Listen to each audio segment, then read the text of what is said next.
Hello, super friends, and welcome back to another episode of Superhero Saturday, where we talk about the arts of superheroes, storytelling, and so much more. My name is Annie, and for this week's episode, we are going to explore the final chapter of the 20th century in our series on the history of superhero costumes. And this is going to be a little bit weird because this is the first era that we will have explored that I will have been alive for. Weird. Anyway, as always, we're going to start off by setting the stage with a brief description of world historical events of the time. Then we're going to showcase the big changes and shifts in comic book and popular superhero media. And finally, we'll do a complete costume redesign of two of my own original superhero characters, as if they were created during this time. So strap in, folks, because we're jumping headfirst into the extreme age of superheroes, the 1990s.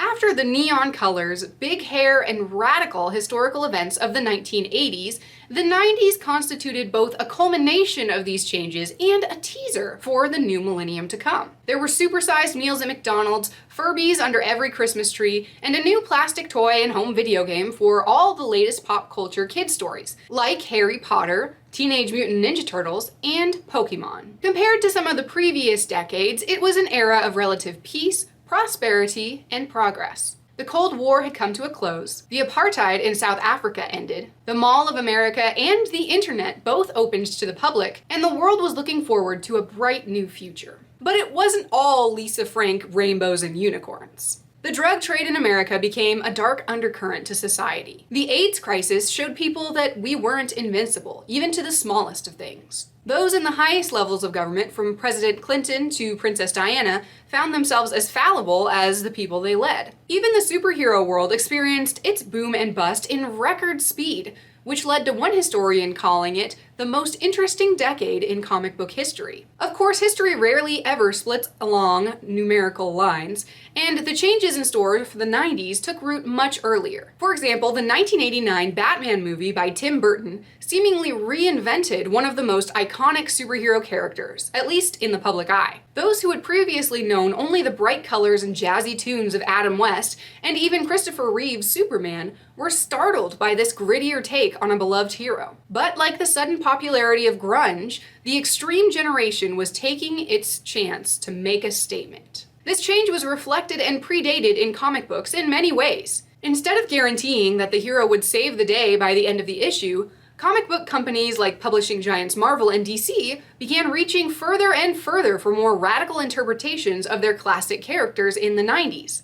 Major storylines included Spider-Man being replaced by a clone, darker versions of Wonder Woman, Aquaman, and The Flash, and even Batman getting his back broken. It proved that the writers would go to extreme heights to make their stories stand out. Specifically, the Death of Superman storyline, in which the iconic hero is killed off in his own series and remains dead for several subsequent stories, was so genre-breaking that it sold out and made national news. Many critics claim these ridiculous stories are merely publicity stunts that cause short-term spikes in sales and offer little value. Yeah, they're not going to kill Superman. I think they do it just to get money, and then he's going to revive in 2 days. There's too much money tied up in Superman for him to stay dead forever. And in many cases, this is true for the 1990s. After 50 some odd years, to get people to notice, sometimes you have to go to extremes. Although many darker and more serious undertones of these superhero tales reflected the struggles of the time and offered a new perspective, the business world had certainly turned its greedy gaze to comics. In the same decade that set the Beanie Baby craze into motion, comic book publishers doubled down on encouraging fans to treat comics as financial investments rather than entertainment. Original issues of classic comics could be bought and sold for ridiculous profit margins at this point, so why shouldn't the latest issue of X-Men hold the same value? To this end, they created variant covers of the same issues, exclusive crossovers, and even hollow foil editions, which is why this era is sometimes referred to as the Chrome Age of comics, and is probably why hollow is my favorite color. All of this to convince people to buy as many of these issues as possible, and it worked. For a while. People were buying these limited edition products left and right, often in multiples, and collecting comics became a true American pastime. The problem was they forgot the limited part of limited edition. Oversaturation of the market meant there was a lot of supply and therefore not as much demand, even with special editions. Another tactic to garner extra sales, which was writing gimmicky one-off stories, constituted only ridiculous, out-of-universe ploys for attention that were visible to even the newest comic book fan. Even worse, poor imitators tried to jump on the bandwagon with all style and no substance, making it harder to find something worth reading or watching. The blatant consumerism was so present that even children's television had to be reined in. The Children's Television Act update of 1996 was designed to put a cap on the ridiculous practice of companies advertising tie-in toys and products that aired during the shows they tied into.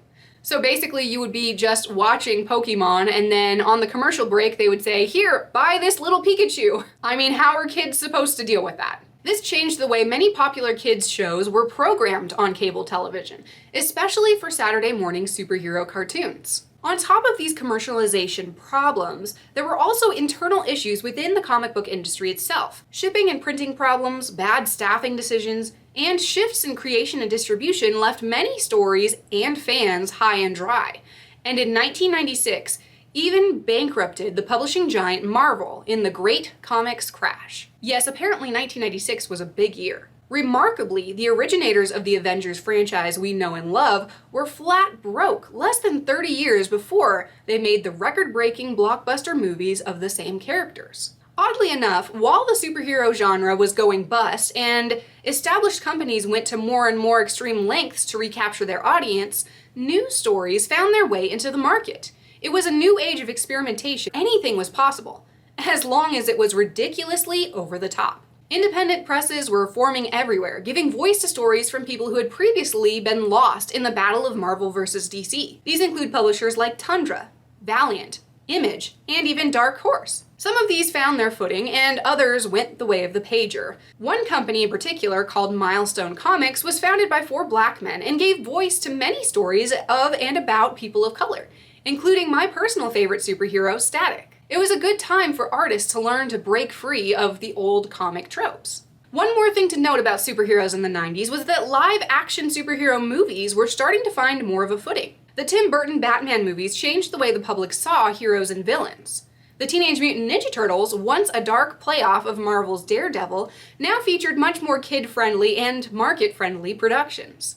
And the 1998 Blade movie garnered commercial success, even with its strong supernatural and horror themes. It showed us that the development of better special effects could potentially lead to even better live-action representation of the fantastical stories that comic book lovers wanted to see on screen. Many comic stories and styles had come, established themselves, and broken completely out of their shells, which meant it was time for a clean slate in the new millennium. But that's a story for next time, because right now what we're gonna do is take everything we've learned from the 90s and apply it to our superhero costume redesigns of Cannonball Cooper and Redemption, my own original superhero characters. As far as superhero costumes for the 1990s went, again, extreme was the name of the game.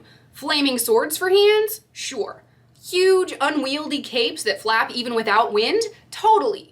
Straps and buckles that look like they belong literally anywhere other than a Saturday morning cartoon? Sure, go ahead. As long as it was fly and made the kids say booyah, it was good to go. So for our first redesign, we're taking a look at Cannonball Cooper, who is your basic heart of gold, super strong, super tough flying superhero, which means he doesn't need armor or spikes or ridiculous, dirtied up, semi-anti-hero supervillain twists.